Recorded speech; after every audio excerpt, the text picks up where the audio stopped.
What's up, y'all? We're back with something brand new because we are Led to You. And we are back for another sit down Saturday where we are coming back with the part two. Part two. We had to Look come at back. us. Look at us actually doing a part two.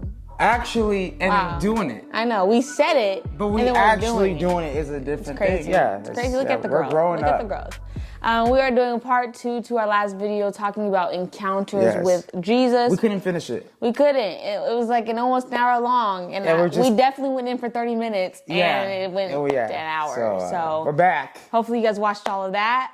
So last week we talked about, or not even last week, it was a few days ago, we talked about some encounters that we've had. Yeah. But this time we are going to be talking about encounters in the Bible Yep. and what they mean to us. But before we get into that, we have to get into a draft.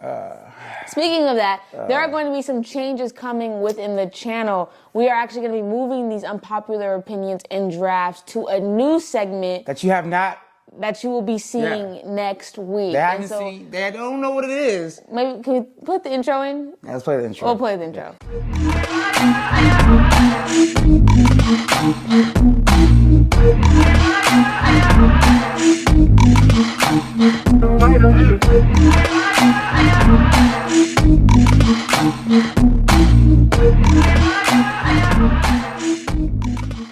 So we're throwing it back. We got it. It's just a little throwback. We're throwing it back to our old videos, and so that's where we will be taking the drafts and unpopular opinions, and then I will be moving forward into just kind of heading this segment in particular. She's going solo, guys. I'm gonna go solo with this. She's Michael Jackson of the group. I'm gonna go solo with this, but Yeah. we're just moving. We're just moving. We're going different. You gotta follow where we're going. Follow where we're going. We go left. Y'all go left with us. Okay. Okay. So we are going into the draft, and so I think this is our. I'm ready to work. This is our second draft. I feel like we've done too many videos for this to only be our second draft. I'm ready to dominate. Okay, so Again. this draft is dealing with top drinks. Yep. Beverages, because Oh, yeah. drinks maybe be alcohol. Yeah. No, beverages. Okay, so I'll let you go first. I need no. Because I won last time. No, Yes. no, you didn't win. Yeah, I did. No. Everybody said I won. No. Who said you won? Who? What Nobody. was it? Fast food? Yes. Everybody said Taco Bell threw them off. being So number exactly, two. that was the one thing that made you lose. What did I have? McDonald's? No, I did. You had Chick-fil-A. No, I had McDonald's. No, you didn't. You had Chick-fil-A. No. Yes, because I took your thing. No, you were like, I don't know, I could be petty and go with McDonald's, but then you went with Chick-fil-A. So now I went with McDonald's. Oh, okay. And then I had Jack in the Box. Okay. And then I had Cane's, I Okay. think. I had it in now. Yes. Okay. So then I probably. I won. Okay. So won. you really want me to go first? Yes. Yeah, because No. we Let's see, we got rock, paper, scissors. No. No, that's not how it works. It's rock, paper, scissors every time. Rock, paper, scissors, shoot. Let's go. You go first. Okay. I saw his number one, which makes me.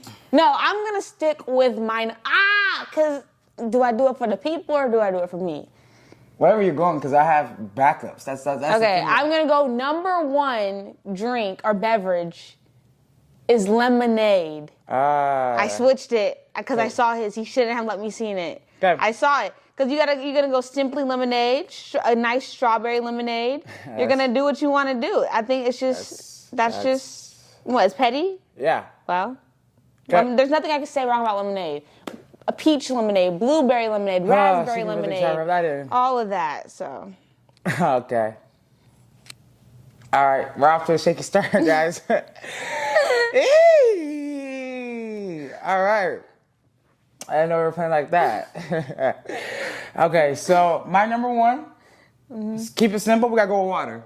We gotta go with water, yeah. So that was backup. Take off that off your list. We're going with water. Listen, I know we don't like water as kids, but here's the thing. We need it. Your body's made up of 60-70% of water. So you know what I'm saying? Like, you need it to survive. Why is that not number one? A drink that you need, a drink that you need to survive? Was it your number one? No, it was lemonade. Okay. But that surely bumped it up. Okay. So water. That's a great start. Don't hate on water. Like, think about it. You need it to drink, like, to live. All right. You don't have to convince us.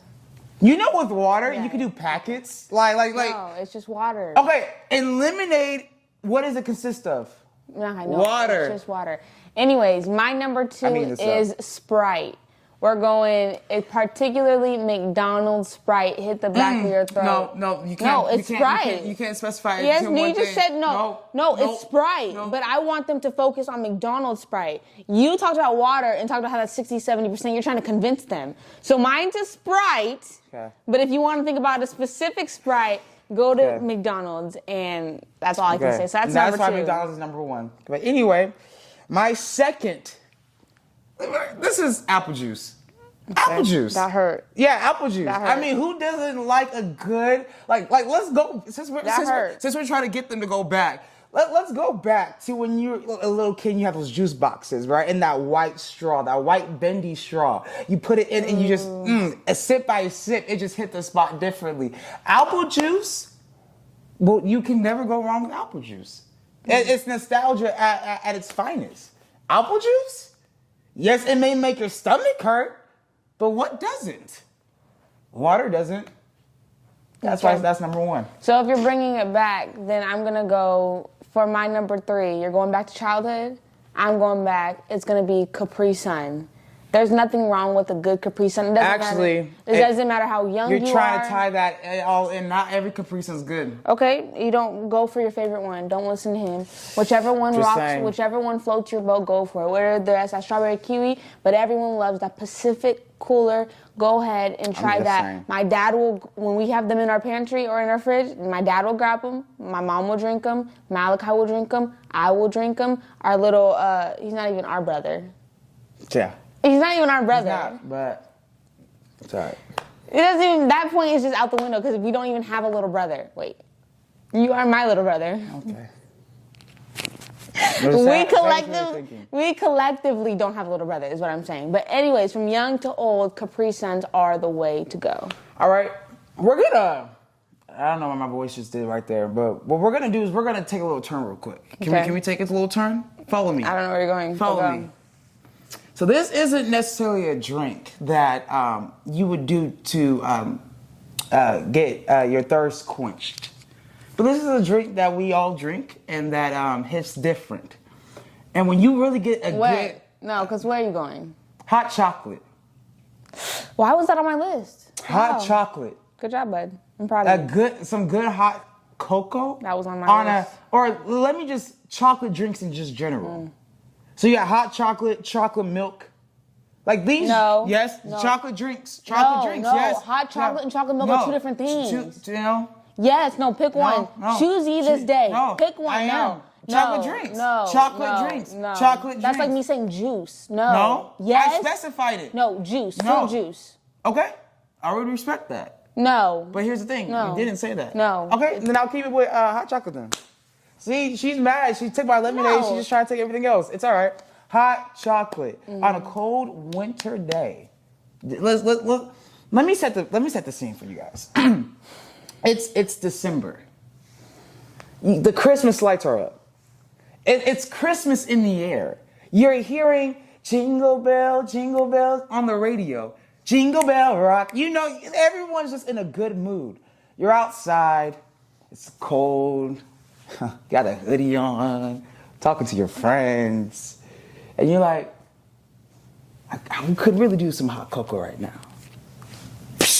In your hand, didn't even know there was hot cocoa in there.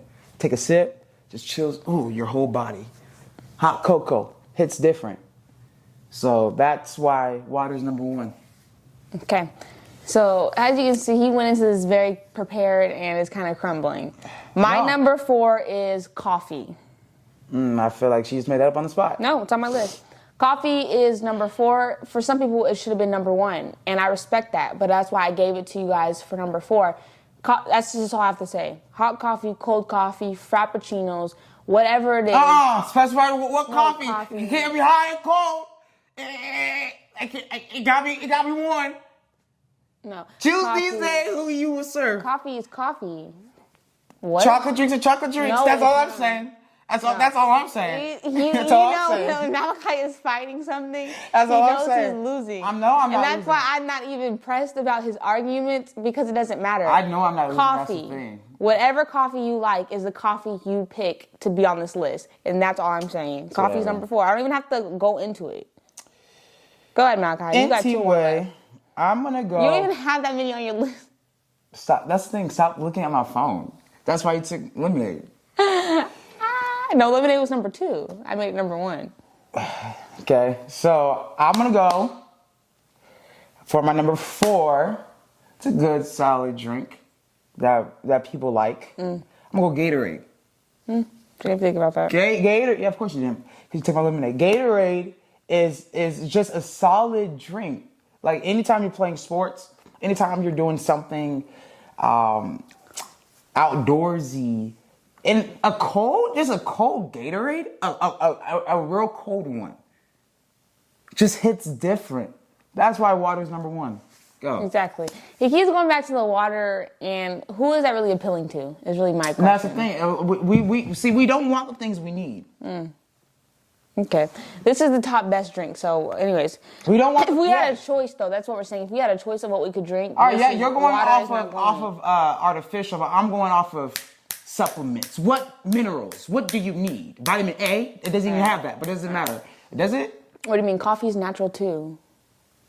From the bean, we literally went to Honduras and learned you're how not to talking make about coffee. Dutch Bros or Starbucks. I'm talking about coffee. Okay, coffee. So You get the cocoa beans. What do you mean? We literally went to Honduras. Okay, yeah, I know that, but I'm saying like the coffee you're talking about. You're not talking about the organic stuff. It's whatever they want it to be, but don't make it seem like coffee can't be natural. Coffee is natural. Okay, it comes from the earth. Okay, but the stuff we add to it. Yeah, you can add, like you just said, water is great when packets are in it. You just said water's in lemonade. Yeah. You just talked about things that can add I'm saying, but everything that water has is natural until you add the lemonade. You can drink coffee natural. The lemonade was just a setup for you to use it because Guys, please. I wanted you to use that lemonade. At this I point, kept my water. At this point, vote for him because this is sad.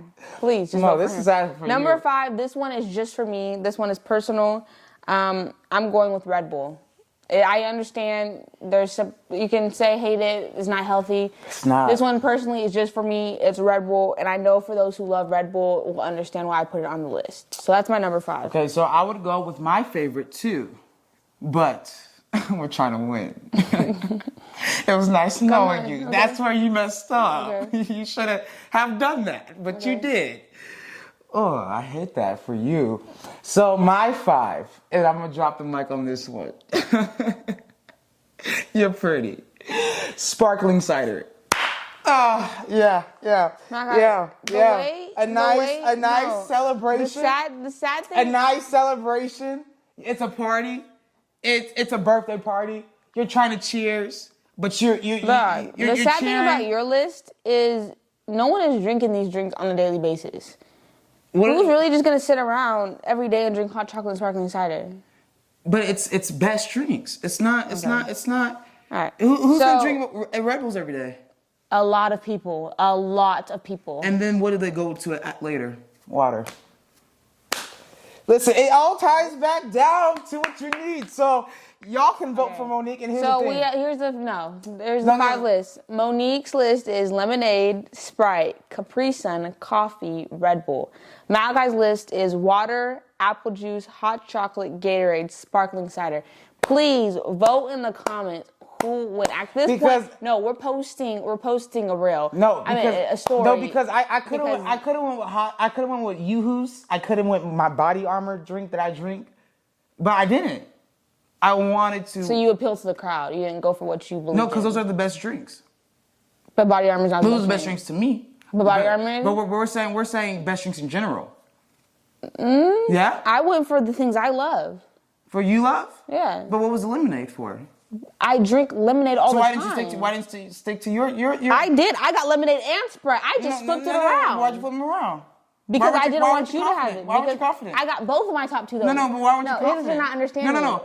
Why weren't you confident? Because I didn't want you to have it. Because I'm trying to win. You're trying to win. But lemonade and Sprite were my top 2. I just flipped them around. So you didn't add anything to your list? No. All of that was there. Capri Sun is the only thing I added because you took my Why apple did you add juice. Capri Sun? Because you took my apple juice. That's deep. No, he knows That's he lost crazy. this. I know. That's what I'm saying. If you guys want to vote for Monique, it's all right. Vote for her. It's all right. I'm cool. Guys, I'm chill.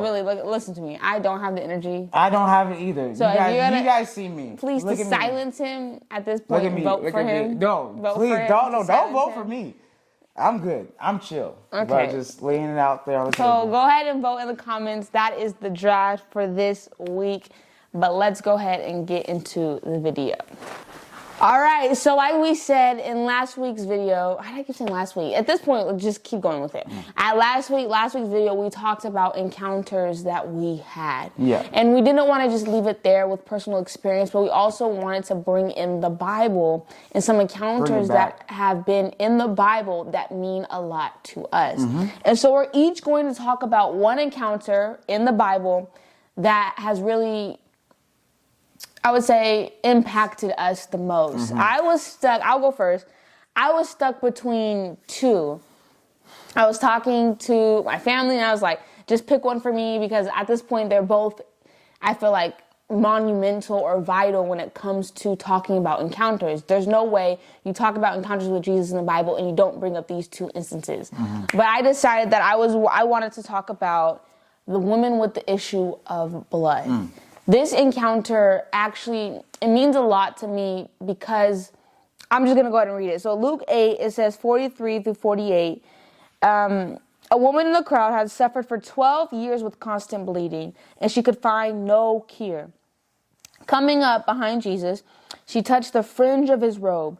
Immediately the bleeding stopped. "Who touched me?" Jesus asked. Everyone denied it, and Peter said, "Master, this whole crowd is pressing up against you." But Jesus said, "Someone deliberately touched me, for I felt healing power go out from me." When the woman realized that she could not stay hidden, she began to tremble and fell to her knees in front of him. The whole crowd heard her explain why she had touched him and that she had been immediately healed. "Daughter," he said to her, "your faith has made you well. Go in peace." And so there's so much in those verses that really stick out to me. Yeah. But I think to start from the beginning, she had suffered for 12 years. It's a long time. I can't even imagine doing anything for 12 years. 12 years, I would be 6. Wait, I would have been 6, turning 7 or whatever. Yeah. That's a long time to be struggling with something. And being persistent at doing something. For 12 years, she was going to doctors. I haven't even lived in the same state for 12 years. Have you ever been alive for 12 years? Yes, but With water. it's over, Malachi. Okay, I'm sorry. But 12 years, she had been Yes. struggling Yes. with this issue. And it said that she could find no cure, which meant that she was actively looking and seeking for help, and nothing could actually deal with the problem that she was was at facing. hand. I'm sure there were things to help the symptoms, if she was experiencing pain, if she was experiencing fatigue, if she was experiencing headaches. I'm sure there was things that helped calm the symptoms, but there was nothing to really get to the root of what she was dealing with. And I know for me, that is something that I have found myself in, that I've gone to things to help the symptoms. Yeah. I've tried to make quick fixes to stop me feeling a certain way, but there was nothing that actually got to the root of what I was struggling with. And so it said that she could find no cure, and that she was coming up behind Jesus to show just the desperation in her life. At this point, she was like, it doesn't matter, because back in that time, if you had that issue, people didn't want to be around you. They didn't. You had to stay away from people because they felt that they could become unclean, or that you could pass whatever your problem was to other people. And I know a lot of people like that, when you're self-righteous, people don't want people that are unclean to come to them, because they feel that your sin or your problems can transfer to them. But we know that's just not possible. The only way you can sin is by choosing to sin. There's no accidental sin, or there's no, I was around some person, so now I'm unclean. No, you have to make the choice to be unclean. Yeah. And so she had desperation because she could have just stayed back. She could have just stayed in her house. She could have just stayed where she was, but she made the decision that it doesn't matter anymore. I've spent 12 years suffering. I went to place after doctor after doctor. She did all that she could, that she realized that she needed something that was greater than her and greater than any doctor on the earth. So she came behind Jesus. She touched the fringe of his robe, just a thread of his robe. She didn't even touch him. She didn't touch his hand, his leg, his actual robe. She touched a thread, a fringe of his garment. Like, you know, when there's little things, I don't even know how to explain. Like, if you have a shirt and there's the little things that hang, that's better. If there's little things that hang, she touched that, and that is what healed her. And so Jesus is like, who touched me? And the disciples are like, everyone. Because you're in a crowd. Everyone's trying to get to you. But Jesus is saying, no, someone actually meant to touch me. And he could feel the power leave from his body. And he said, one of the things, he says, your faith has made you well. Yeah. She didn't know necessarily what to expect.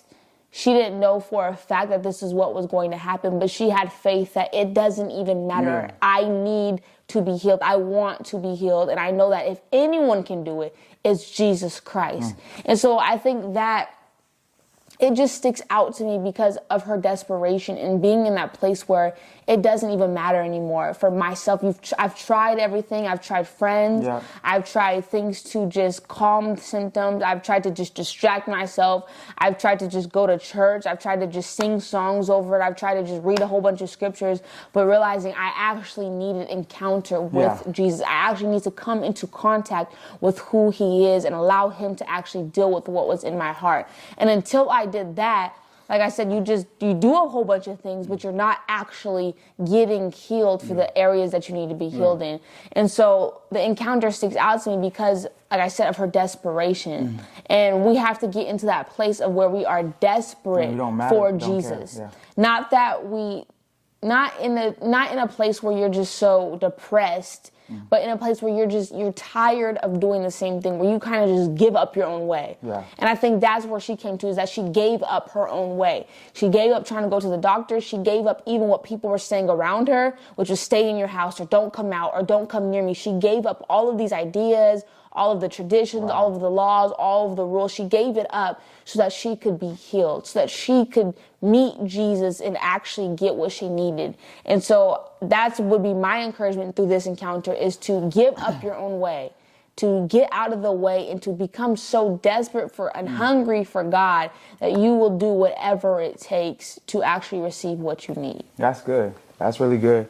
So for me, my encounter, the one that sticks out to me is the prodigal son. This is a story that I always refer to, and I would read it, but it's a lot of verses, so I'm just gonna paraphrase the story. So it starts out, you have two sons and a king and a ruler. Basically, these princes, in other words, they have an inheritance. Once, of course, the king dies, they have their share of an inheritance. But one son in particular, who had everything, had all the access that you could imagine, had literally everything because he is the son of a king. He wanted his inheritance now. He wasn't satisfied in the position that he was in. He still wanted to do whatever he wanted to do. So he demanded his father to give him his inheritance now. And after his dad gave him his inheritance, he went out, left the house, and was partying, was spending all of his money doing just nasty things, just doing whatever he wanted to do to make himself feel satisfied. He gets to a place where he's spending, and he eventually gets broke and he's poor. He gets to a place of where he has no money, he has nothing, he has no coverage, he's not in his dad's house, he doesn't have servants to take care of him, he doesn't have a chef to cook for him, he's literally, you couldn't recognize who this person was, a person that was a prince, a person that was part of the lineage of a king. You could not be able to identify who this person was because he ruined his whole entire image. Gets to a place of where now he is working and working for this one man, and then now is eventually eating with the pigs. He's so desperate for food, so desperate to eat, because again, he has nothing to eat, that he is finding himself eating with literally the pigs. What the pigs are eating, he's eating with them. But he gets to a place of where he realizes and comes to himself that what the heck am I doing? I am more than this. And comes back to a place of like, I need to get out of this situation. I need to get out of this. So he comes back after his own realization, comes back and goes back to his father's house. But his father sees him from afar off. And his father meets him where he is at, runs up to him, gives him a big hug and a kiss. And now he is back where he should have been all along, back in the father's house, back in the king's house. And that is the story of the prodigal son, a man that had literally everything, but yet was not satisfied, but then came back home.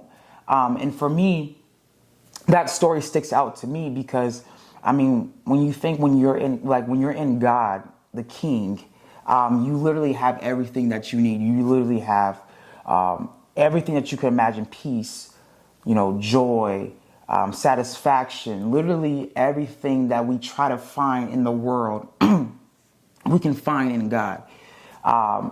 But there's always a sense of feeling like there's more. For some reason, anytime you feel like you're in God and you literally have, because sometimes we be like, life is too good to be true. But when you're living in God, it's never too good to be true. It's literally, that's just how good God is. Like, life is just good like that. But sometimes we get in a place and we get discouraged, or we feel like, well, there's more and I'm not satisfied. So then we try to do the things that we want to do to fulfill those empty holes that we think we have. So we go outside of the presence of God. We go outside of church, and we go outside of his care and his protection to figure out whatever it is. And we run to things like the prodigal son. Like, think about it. He had literally everything that he could ever imagine, but wanted to find whatever it was outside of that. And he was partying, trying to feel his satisfaction.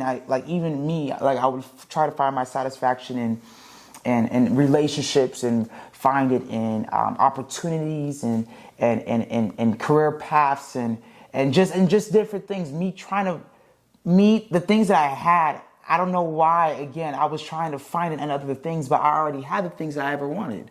Like I said, I already had the satisfaction. I already had the affirmation, which came from God, but yet I was still trying to find it in other things because I thought there was more, which often got myself in a place of that where I was hurting myself, just like how he was hurting himself. No one could be able to look at him and be like, oh, you're the king's kid, because he ruined that whole entire image of himself because he was trying to do the things that he wanted, ultimately to the point that I was ruining my own image, the things that I'm a king's kid, that I'm the son of the Most High. Not even just that, but like just the name of Malachi. I was ruining my own name to the public eye because I'm trying to do the things that I want to do to fulfill my own needs, to the point that I'm doing things that I shouldn't be doing, but then getting to a place of realizing that I'm better than this.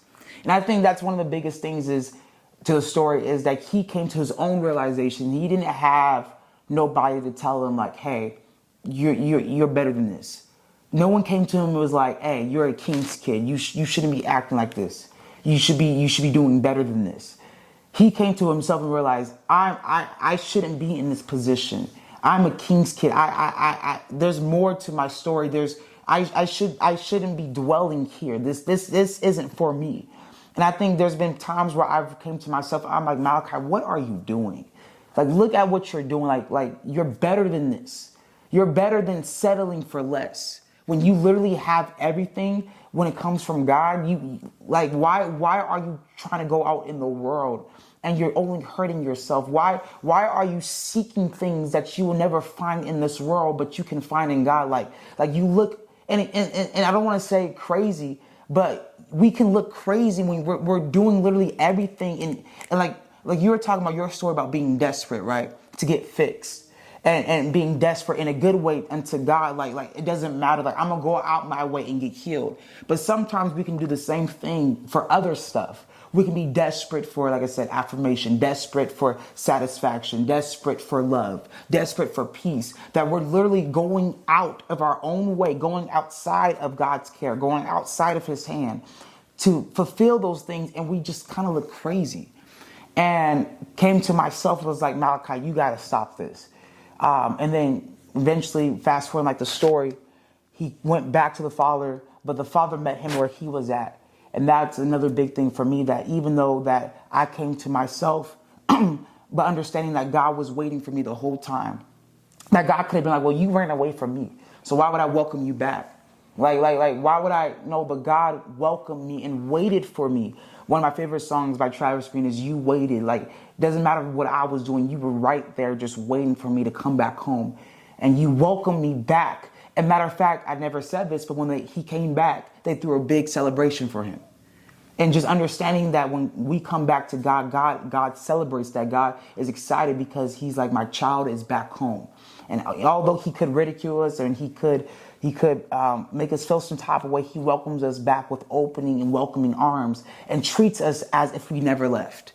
And that's the thing about God that I appreciate and that I love, is that despite all the things that I wanted to do, he treats me as if I've been with him this whole entire time.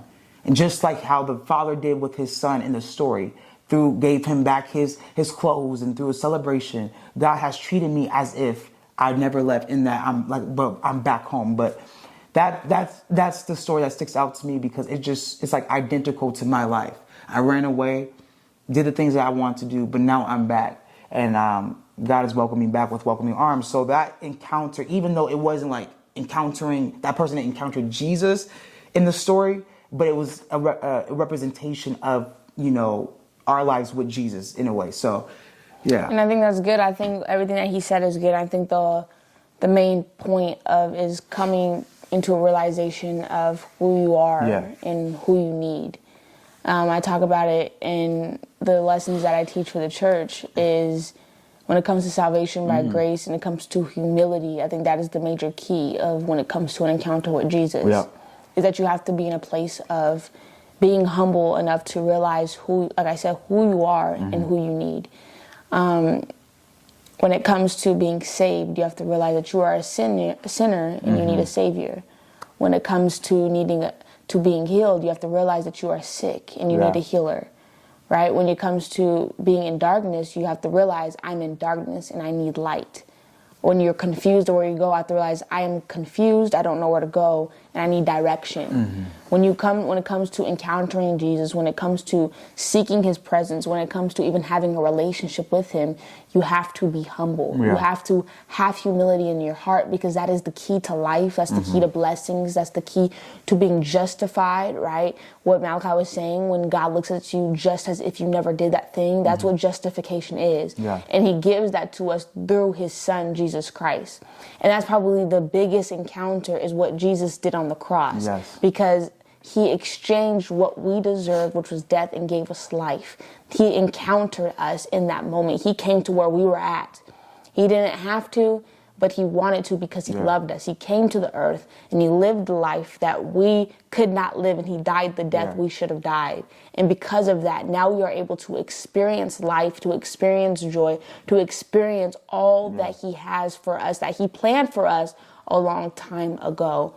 And so these encounters aren't just figments of imagination. They aren't just dreams. They aren't just something that we thought of. They are real, right? So we talked about encounters in the Bible this week. Last week we talked about encounters that we have. And these are all encounters that you all can have. You just have to be open and humble enough to actually seek his presence and to seek him. Because it says, seek and you will find. Knock and the door shall be open. And so a lot of times, I think we mentioned that last week, is that we want these encounters. We want to experience God. We want to come into his presence, but we aren't willing to put in the work. The woman with the issue of blood, she was desperate and she touched him. She went out and she touched him. The prodigal son came back to realization of who he was and ran back to his father. They all played the part, and then they were able to experience all that God had for them. But you have to be willing to do your part, which means being humble enough to realize that you don't have it all together and that you need someone greater than yourself. And so We pray that you all find time in your days to seek his presence. That an encounter doesn't have to happen at a church service. It doesn't have to happen on a walk. It doesn't have to happen going to a conference. It doesn't even have to happen outside of your state. An encounter with Jesus can happen in your room. It can happen while you are in the kitchen cleaning. It can happen while you are on a walk. If you're just walking a dog, you have to be in that place constantly of just like allowing him to come in. Yeah. Which means cleaning up your life, getting rid of things that don't belong. It means just removing things that you know are not pleasing to him, so that way he'll be like, oh, I can use her right now at 3:01 on a Saturday afternoon. I can come and meet her because she has prepared a place for me to enter into. But when we aren't preparing that place, why would a holy and righteous and perfect God come? Why would he come meet us? Yeah. Because we haven't even give him space to come in. Yeah. But when we are so cluttered with other things, when we are so filled with our minds with other things, there's no place for him. Like if your house is dirty, like Hoarders, like the show Hoarders, if your house is dirty and cluttered and filled with a whole bunch of trash, ain't nobody coming in there. No. Ain't nobody coming in there. And if they are, it's because their house is the same. Exactly. And we don't even want people to come into our house when a little bit is dirty. Oh, no. Or when a little bit is cluttered. When mom was pick up stuff, people are coming over, right? So why don't we do that same thing for God? We want God to come into all of our trash and all of our mess. And that is just not fair to a holy and to a righteous king. You have to do your part by getting rid of things, by cleaning up your life, and allow him to now come into a place where he can dwell in. It's not saying you got to be perfect. No. Because you'll never be perfect. Never know that. And he knows You'll that. never be perfect enough for him to come into your life. No. But you at least have to be making that effort to try. Yeah. And so we pray that you got something from this video. We ask that you would just, if you want to, you can go ahead and you can leave a comment. You could. Or maybe you could subscribe. I mean, if you could. want to. We're not, we don't pressure anyone around here. We don't do that. It's really, why would we do that? Do that. I mean, if you want more people to see our videos, that would be helpful. Liking would be helpful. That would be helpful. So, like we said, we hope you enjoyed. We hope you got something, and we will see you for the brand new segment that will be coming out next week. And we don't do our outro, huh? No. Okay, so then we don't know what we're doing. We don't know what we're doing.